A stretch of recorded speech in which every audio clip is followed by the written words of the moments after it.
नमस्ते, मेरा नाम नीतीश ठाकुर है। एक बार फिर आप 99 खबर देखना शुरू कर चुके हैं। दिल्ली विधानसभा चुनाव के अब हम आखिरी छोर पर हैं। इस वक्त मैं पालम विधानसभा में हूं और पालम विधानसभा में यहां पर काफी सारे लोग हैं जो हमें बताएंगे कि पालम विधानसभा की जो रिपोर्ट है वो किस पार्टी की ओर है और यहां पर आम आदमी पार्टी का वर्चस्व बीते 10 सालों जैसा रह पाएगा या फिर नहीं। ये सारी बातें जानेंगे। जो नीतियां आम आदमी पार्टी और भारतीय जनता पार्टी द्वारा लागू करने की बात कही जा रही है उन सब पे भरोसा है कि नहीं।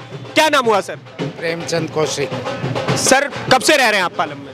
मैं बहुत दिन से सन 1963 से। 1963 से, मतलब शुरुआत से ही रह रहे हैं। कई सरकारें देखी होंगी आपने। हमने खूब सरकारें देखी हैं और आ ही रही। केजरीवाल साहब की सरकार कैसी लगी? अरे वाह, दिल्ली को नरक बना दिया केजरीवाल ने। नर्क बना दिया। नरक बना दिया। आप देख सकते हैं सादनगर में हाँ। जगह जगह सीवर भरे पड़े हैं। हाँ। गंदा पानी आ रहा है। हाँ। किसी की पेंशन नहीं बन रही। हाँ। किसी का राशन कार्ड नहीं बन रहा। कोई भी तो काम नहीं हुआ। सड़कें टूटी पड़ी हैं, कोई भी तो काम नहीं हुआ। एक काम तो बताए हो कि एक काम हुआ है। नहीं, जैसे यहाँ पे ये कहा जा रहा है कि आम आदमी पार्टी कहती है कि हमने कई विधानसभाओं में बहुत अच्छा काम किया, उनमें से एक वो पालम विधानसभा भी गिनती है। कहती है वहाँ पे पानी की सुविधा बड़ी अच्छी है, बिजली की सुविधा बड़ी अच्छी है, सड़कों की सुविधा बड़ी अच्छी है। आप देख लो ना, मेरे साथ चलो, मैं दिखाता हूँ आपको। 14A/2, 14A/3, 14A/4, 21 number, 22 number, 23 number. आप जाइए देखिए। और कितने साल से आम आदमी पार्टी के विधायक हैं यहाँ 10 साल से। 10 साल से। हाँ। तो भी कुछ काम नहीं हुआ? कुछ नहीं हुआ, कुछ भी। उनकी भी दायका ही नहीं है बिल्कुल। यहाँ नया स्कूल वगैरह बना है? कोई स्कूलों की बड़ी बात चलती है, कहते हैं हमने शिक्षा नीति बड़ी अच्छी कर दी है। ये नए की बात छोड़ो, पुराने की रिपेयर नहीं हुई। नए की कहाँ बात करते हो आप? कोई काम नहीं हुआ यहाँ। नया स्कूल एक भी नहीं बना। कोई काम नहीं हुआ यहाँ। वैसे का वैसा। ना मोहल्ला क्लिनिक बनी। यहाँ पे मोहल्ला क्लिनिक भी नहीं है। एक भी नहीं है। कोई बता दे कोई हमारे यहाँ। वो कहते हैं पूरी दिल्ली में मोहल्ला क्लिनिक है जगह जगह पर। पता नहीं उनकी दिल्ली कहाँ बन रही है, हमें तो ये समझ में नहीं आया। शराब के अड्डे बना सकता है, वो मोहल्ला क्लिनिक नहीं बना सकता। आपने शराब की बात की। आतिशी जो अभी की मुख्यमंत्री है वो कह रही है कि वो दोबारा से पुरानी शराब नीति लागू करेंगी। न्यूज चैनल पे बैठ करके उन्होंने बोला सही नीति थी वो। नहीं, फिर क्यों बदली थी? सही थी तो जो उसने बदली थी। वो तो केंद्र सरकार के दबाव में वापस लेना पड़ गया। ईडी सीबीआई वाले जेल में डाल देते हैं। नहीं, ऐसा कुछ नहीं। ये तो बहाना है उसका। ये तो बहाना बना रहे हैं। ये तो बहाना कर रहे हैं कि हमें ये कर देते हैं, वो कर देते हैं। हाँ। ईमानदारी से काम करो ना। कौन जेल डालेगा? कौन ले जाएगा? दोबारा से एक पे एक फ्री करना ठीक है? नहीं, कोई फ्री नहीं है। कोई सब बेकार है। वो कह रहे। एक बात सुनो। हाँ। पानी के बिल आ रहे हैं, पूछो किसके नहीं आ रहे। सबके हर एक के बिल आ रहे हैं और वो कहते हैं कि हम मेरी सरकार आएगी तो माफ़ कर देंगे। अभी उन्हीं की सरकार, आप माफ़ क्यों नहीं कर रहे? फिर कहाँ से करेंगे? बिल भेजे ही क्यों है उन्होंने? वो कह रहे हैं कि जितने भी पुराने बिल है वो फाड़ के फेंक दो, मैं मुख्यमंत्री बनूंगा, सारे बिल माफ है। तो इसका मतलब उसको डाउट है ना कि मैं नहीं बनूंगा। इसका मतलब उसे डाउट है कि मैं बनूंगा ही नहीं। बिल फाड़ दो। पावर में हाथ नहीं कर रहे। आप एक बात आओ, बिजली की बात कर रहे हो आप। बिल दिए ही बिजली क्यों देखिए है? आप बिल दिए ही क्यों? कि बिजली आज ये हमारी दुकानें, इनसे पूछ के देखिए कितना बिल आ रहा है। हाँ। कि आप में से किसकी दुकान है यहाँ पे? बताइए। आपकी दुकान है। कितना बिल आ रहा है क्या? हाँ, बिल आता है। कितना बिल आता है लगभग महीने बिल का? देखिए, हम बहुत कम यूज करते हैं बिजली को। कोई ऐसी मशीन चक्की तुमने लगा नहीं रखी। हाँ। फिर भी जो बिल है 1250, 1400 ऐसे आता है। तो ये 200 यूनिट फ्री जा कहाँ रहा है? वो कमर्शियल में नहीं है ना, वो झोपड़पट्टी में होगी, हमारे यहाँ नहीं है। हमारे यहाँ कोई छूट नहीं है। अगर 2 यूनिट भी पानी के बिल आ रहे हैं हमारे, बिजली के बिल आ रहे हैं हमारे। कमर्शियल में कोई बिल- सीवर बंद पड़े हैं, कंप्लेंट करने जाते हैं ऑफिस में मिलती नहीं। 10 साल में भावना गौड़ ने एक भी विजिट नहीं की यहाँ पर, एक बार भी नहीं आई। इस बार आपकी विधायिका ने आपको शक्ल ही नहीं दिखाई है? नहीं जी, यहाँ तो आई नहीं जी, यहाँ नहीं आई। इलेक्शन के बाद और आई इस बार जो आम आदमी पार्टी से सोलंकी साहब खड़े हुए कौन से? हैं, जो आम आदमी पार्टी वाले हैं। हाँ। हाँ। जोगिंदर सोलंकी। हाँ। कुलदीप सोलंकी जीते पड़े हैं। बीजेपी की पहली टिकट पालम वार्ड से आ चुकी है, आप ये मान लो। पहली सीट निश्चित हो गई। इतना निश्चित कैसे हो हो सकता गया जी, हो गया काम। पता क्या है, हाँ। जनता जो बोल करती है ना, उसका ग्राउंड के ऊपर वो दिखता है। अच्छा। इन्होंने काम किया है। हाँ। 4 बार ये जो है यहाँ के पार्षद रह चुके हैं। ठीक। और इन्होंने ऐसा काम किया है, वहाँ मदर डेयरी से लेकर हाँ। ये इस साइड में कांग्रेस की गवर्नमेंट थी। हाँ। महाबल मिश्रा जो उस टाइम पे एमएलए थे, हाँ। वो एल्बो लगा रहे थे उसमें। हाँ। जो यहाँ से पानी की बंद करने के लिए। हाँ, नहीं उस तरफ ने। और इस साइड की जो जनता रहती थी, तो कुलदीप जी गए और कुलदीप जी ने जाकर बोला कि यहाँ भी तो जनता रहती है, हाँ। इनका भी तो पानी का हक है। ठीक। ये दोगली बात मत करो। हाँ। तब 3 दिन तक वो लाइन बंद पड़ी रही और फिर वहाँ पर टी लगी और आज पानी आ रहा है। इधर भी पानी आ इन्होंने जनता का, कुलदीप जी ने जनता का, पब्लिक का भलाई का काम किया है पार्षद रहते हुए। और विधानसभा क्षेत्र में मुझे बताइए आपको क्या क्या समस्या झेलनी पड़ती है, अगर मैं आपके सिर्फ विधानसभा की बात विधानसभा की ये है कि जैसे अभी सीवर है, हाँ। इसके एमएलए के अंडर आता है, हाँ। तो वो सब जाम पड़े हैं, हाँ। या ढक्कन टूटे पड़े हैं, हाँ। ओवरफ्लो हो रहे हैं। ऐसे तो काम कराना पड़ता है। और वहाँ जाकर भावना गोड़ के वहाँ करते थे, हाँ। तो कल करेंगे, परसों करेंगे, हाँ। और फिर जाकर अपने पैसे देकर और तब काम होता था। तो तभी तो आम आदमी पार्टी वाले कह रहे हैं कि हमने पुरानी वाली को हटा दिया, अब नया चेहरा लाए, उस पर भरोसा करिए। ऐसा उसको क्यों हटाया, क्यों? उसने काम ही नहीं किया, जब ही तो हटाया ना इसलिए तो नए वाले पे भरोसा करिए। और कुलदीप जी ने जो है ना, उन्होंने काम किया हुआ है, जनता उसको चाहती है। ऐसे ये है ना मेन तो वो, और वो नया है, क्या पता करेगा नहीं करेगा। केजरीवाल के वादों पर कितना भरोसा है? कोई भरोसा नहीं है। क्यों? वो इसलिए क्योंकि उन्होंने अभी 2 महीने पहले ये कहा था कि पानी के बिल मत भरना है, मैं दोबारा सीएम बनूंगा तो माफ। अब वो पावर में है, और तो अब क्यों नहीं करता माफ? अब लोगों में इस चीज का बहुत गुस्सा है। तो कह रहे हैं केंद्र सरकार काम नहीं करने देती, एलजी काम नहीं करने देती। ये बहानेबाजी है, ये बहाने लगाना, केंद्र नहीं करने देती। अरे आप और दूसरी जो फ्री की वो दे रहे हो, वो कहाँ से आ रहा है पैसा? जो फ्री की बांट रहे हो रेवड़ी, वो पैसा कहाँ से आ रहा है? तो वो कह रहे हैं अब तो बीजेपी वाले भी फ्री की रेवड़ी बांट रहे हैं। नहीं, कोई नहीं है ऐसा। बीजेपी ने, मोदी जी की गारंटी है, और जो अभी आयुष्मान योजना है, पूरे भारतवर्ष में लागू है। बिल्कुल है। एक बंगाल में ममता जी ने नहीं कर रखी, एक दिल्ली में केजरीवाल ने नहीं कर रखी। क्यों? वो चाहते हैं अगर मैं कर दूंगा तो इसमें मोदी का नाम हो जाएगा। वो मतलब जबरदस्त ये चाहता नहीं। राशन कार्ड 10 साल से किसी का कोई राशन कार्ड नहीं बना, और ना ही किसी के उसमें नाम ऐड किए गए। कोई नया राशन कार्ड का काम ही नहीं हुआ। कोई काम नहीं हुआ। तो दफ्तरों पे ताला क्यों नहीं लगा दे? वही तो है, उनको तनख्वाह दे रहे हैं लेकिन काम नहीं कर जाएंगे। नहीं, अभी ऑर्डर नहीं है नए राशन कार्ड बनाने का, नाम ऐड करवाना है। 10 साल में घर में बच्चे हो गए, बढ़ेगा ना परिवार, तो उसका नाम जोड़ना चाहिए, लेकिन नहीं जोड़ता। अच्छा चलिए, ये तो आपने बता दी। नाम जोड़ने की जब बात होती है तो बांग्लादेशी जो घुसपैठी हैं उनके बड़े आसानी से नाम जुड़ जाते हैं, कहते हैं। हाँ बिल्कुल ठीक कह रहे हो। ये बांग्लादेशियों के जो है ना, रोहिंग्या है, हाँ, उनके नाम जोड़ देता है। हाँ। एमएलए जो है वो लिखकर दे देगा क्या नाम से इनके कर दो, और जो आम जनता का है उसको जो है नहीं करता। 4 बात है, एक राशन कार्ड का 10 साल से बंद किया हुआ है, आयुष्मान योजना बंद की हुई है, गरीब आदमी को 10 लाख की ऐड मिले तो उसको बहुत बड़ा वो मिलता है। तो आपके हिसाब से क्या अगर भारतीय जनता पार्टी की सरकार आएगी तो ये सब लागू हो जाएगा? ये सब लागू होंगे, पानी का भी, बिजली का भी, और ये क्या आयुष्मान योजना भी, राशन कार्ड भी, हर चीज़ मिलेगी। जो ऐसी नहीं है कोई, ये मोदी जी की गारंटी है, वो होएगा। वो ये नहीं है कि मोदी की गारंटी पे भरोसा है। बिल्कुल मोदी गारंटी पर पूरे देश को भरोसा है। आप बताएं।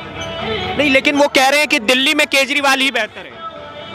केजरीवाल 70 सीटें लेकर के आएंगे, वो कह रहे हैं। सुनो, जब अन्ना हजारों आंदोलन हुआ था, और केंद्र में कांग्रेस सरकार हुआ करती थी, और आप मीडिया से सभी लोगों को परिचित है, जब जन आंदोलन शुरू हुआ था तो केजरीवाल का विकल्प वहां से निकला, और जिस गुरु को उसने धोखा दिया, और आम पार्टी में उसी रामलीला मैदान में पूरी सभा हुई थी, और उसके बाद उसने जंतर मंतर पर प्रदर्शन किया और वहां से अपनी पार्टी बुलाई, और अन्ना हजारे उससे नाराज हुए कि भाई मैंने केवल जो जन आंदोलन किया है वो भ्रष्टाचार के ऊपर किया था, और उसने पूरे देश की जनता ने उनको समर्थन किया। ये नहीं था अन्ना हजारे को किया, लेकिन उसने पार्टी बना के अपने गुरु को भी धोखा दिया। अब आप बताएं कि दिल्ली के अंदर जो उसने वायदे किए थे वही केजरीवाल था ना। ये बिजली के पोल पर चढ़ के अपना कनेक्शन काटता था और रात शाम को जमा हो जाते, इसी कंपनियों को गाली देता था, बीएसएस को देता था, और अनिल अंबानी को जैसे कहता था, कांग्रेस सरकार को गाली देता था, एशियाड हुआ शीला दीक्षित को गाली देता था, कांग्रेस सरकार को गाली देता। और जब पहली बार सरकार बनी उसी कांग्रेस सरकार की समर्थन से भारतीय उसने सरकार बनाई। आप बताइए कि फिर गिरा भी तो दिया 28 दिन बाद। किसी ने वो उन्होंने गिराया ना। वो तो फिर दोबारा जब चुनाव हुए तो जनता ने फिर भरोसा किया, चलो भाई कांग्रेस ने किया होगा भ्रष्टाचार के ऊपर, लेकिन जनता ने विश्वास किया, लेकिन अब 11 साल हो गए हैं, जनता ने देख लिया कि इसने हमारे अंधकार में रखा। और आप सब मीडिया वाले देख भी रहे हैं जो उसने अपना राजमहल बनाया और आप लोगों ने दिखाया सब कुछ। शीश महल बना के रख दिया। और जिसने ये वायदा किया था जिस टाइम उसने अपने आप को शपथ ग्रहण करती, न तो मैं गाड़ी लूंगा, न बंगले लूंगा, न कोई सुविधा लूंगा। मैं पहला ऐसा मुख्यमंत्री थोड़ी हूँ जो ये सुविधाएं ले रहा हूँ, वो तो सब लेते हैं। उसने अपने आप को शपथ ग्रहण किया था जब उसने कहा था जनता के सामने लेना। तो ये तो प्रोटोकॉल होता है, कोई भी चीफ मिनिस्टर आएगा सुविधा तो दी जाएंगी उनको। लेकिन उसने वो जो वायदे किए, जो मेट्रो में जब आया था, शपथ ग्रहण किया था, उसी बैन में चलता था अपने आप को, वो अपने आप को शो करे। आपका बेटा है, माफ कर दीजिए बेटे को। एक और माफ किया, ये बताइए जनता है आपका बेटा है कि नहीं? नहीं, उसने गलत काम किया तो कौन माफ कर देगा बताइए। दिल्ली के साथ जो उसने पानी की समस्या, सीवर की समस्या, अब एक बार सुन लो, जो बिजली, राशन कार्ड उसने आतंक, मैंने आप ये बताइए कौन सा जो मोदी जी ने अब गारंटी दी है ना, 2100 रुपये, आपको पता है 2100 रुपये किलो जो महिलाओं को कुछ दिन पहले उसने वायदा किया था। तो वहाँ की उसी की सरकार ने उसको कहा था कि भाई ये हमने लागू नहीं किया। आप बताइए, उसी की सरकार ने ही कहा, पेपर में आ गया था भाई हमने कोई पंजाब की बात कर रहे हैं? नहीं, यहाँ की बात कर रहा हूँ। अच्छा, हाँ। दिल्ली की बात कर रहे हैं ना, जो 2100 आपको महिलाओं के लिए 2100 रुपये जो वायदा किया था उसने कि मैं सब चुनाव के बाद दूंगा ना, अभी थोड़ी देने की। नहीं, तो सरकार ने, उसने कहा ही नहीं था चुनाव के बाद। वो तो उसने लोगों ने फार्म भरवाने शुरू कर दिए थे। लोगों ने अपना आधार कार्ड, बैंक की कापी देना शुरू कर दिया था। ये तो सरकार की शक्ति हुई तब उन्होंने बंद किया, वरना वो लागू नहीं किया। शराब नीति किसने लागू करी थी? इसी केजरीवाल ने लागू की थी। और उस टाइम जब शराब नीति लागू की थी उस टाइम आप समझिए महामारी पूरे देश के अंदर चली थी, विश्व के अंदर झेल रहे थे। नहीं, तो उनका ये कहना है कि चलिए कोई बात नहीं, शराब नीति से राज्य में पैसा आएगा, दिक्कत क्या हो रही है? नहीं सर, उसने वो सरकार के खजाने को उसने जो काम किए ना, उसने सरकारी खजाने को अपना जो नीति थी ना उसके अनुसार नुकसान हो रहा था, उसमें घाटा, नुकसान कर दिया उल्टा। और क्या, वो तो लागू हो जाती तो आप देखें सरकार के अंदर, आप देखें, आपने देखा ना उसने सरकारी नीति को वापस क्यों लिया? जब यही सही था तो लागू करके रखता। अच्छा चलिए, इस बार पालम की जनता किसकी ओर? जनता भारतीय जनता पार्टी। और यहाँ से कुलदीप भाई हमारा जीत के जाएगा। आपको बताऊं, डिप्टी मेयर रह चुका है 2 बार, तो यहाँ से निगम पार्षद विकास काम किया है, यहाँ की जनता के साथ रहा है। तो मैं आज भी तो फिर इस बारे में तो महिलाओं से ही पूछा जाना चाहिए। आप आगे आइए मैम, प्लीज आगे आइए। हाँ बताइए, कुछ काम किया है सोलंकी साहब ने? सोलंकी साहब ने बहुत सारा काम किया है, पहले भी रहे हैं और हमेशा यहाँ पालम की जनता के साथ एनी टाइम, कभी भी, चाहे किसी की खुशी का मौका हो या किसी के दुख का समय हो, हर समय वो साथ रहे हैं। ठीक। और हर बच्चा उनको जानता है, उनके काम को जानता है, उनके काम से ही उनको पहचानता है। केजरीवाल साहब? केजरीवाल साहब को क्या है, आप भी आए होंगे तो आपने देखा होगा यहाँ पे कैसी गली है, कैसे कूड़े के जगह जगह ढेर लगे हुए हैं। तो ये केजरीवाल की दिल्ली है? नहीं, ये वो तो केंद्र काम नहीं करने देते, कहते मोदी काम नहीं करने दे रहा, हर बार आके हाथ रोक। उनकी जरूरत क्या है? वो अभी 10 साल उनको काम नहीं करने दिया, तो अभी भी काम नहीं करने देंगी तो फिर उनको दिल्ली में सरकार बनानी नहीं चाहिए। उनको तो छोड़ देना चाहिए, राजनीति छोड़ देनी चाहिए, राजनीति ही छोड़ देनी चाहिए। जब उनको सरकार काम नहीं देने देती, उनको फंड नहीं मिलता, वो यही बात तो बोलते हैं, है ना? तो फिर उनकी जरूरत क्या है? जब जो फंड नहीं देते तो फिर उनको चुनेंगे ना, उनको क्यों चुनेंगे? अच्छा, अरविंद केजरीवाल ने आप महिलाओं के लिए 2100 रुपए का वादा किया, लगता है? उन्होंने तो 1000 रुपए का वादा भी 4 महीने 5 महीने पहले किया था, जो फॉर्म भरवाए थे जगह जगह टेंट लगा के कि भाई 1000 रुपए हर महिला को मिलेगा, वो तो दिया नहीं। ठीक है, 3 साल पहले पंजाब में बोला था, उन्होंने वो भी नहीं दिया। तो 2100 रुपए की कौन सी गारंटी है कि वो दे देंगे? तो ऐसे तो फिर आम आदमी पार्टी वाले कहते हैं कि बीजेपी की कौन सी गारंटी है जो वो 2500 देंगे? आज तक मोदी जी ने जो भी बोला है ना, वो पूरा किया है। जैसे बहुत सारे काम है देश में जो दुनिया जानती है, जैसे आयुष्मान है, आयुष्मान कार्ड है जो पूरे गरीबों के लिए सब कुछ मिलता है, राशन मिलता है, राशन के लिए बोलते हैं, राशन हर व्यक्ति को मिलता है।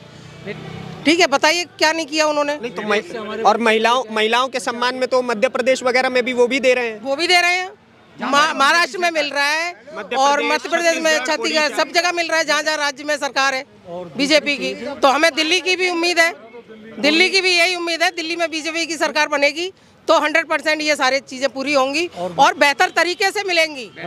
जो केजरीवाल दे रहा है ना, उससे भी बेहतर तरीके से। क्या पूछना चाहते हो आप मुझसे? क्या लग रहा है साहब, इस बार दिल्ली बता दीजिए किसके हाथ में जा रही है? मोदी जी के।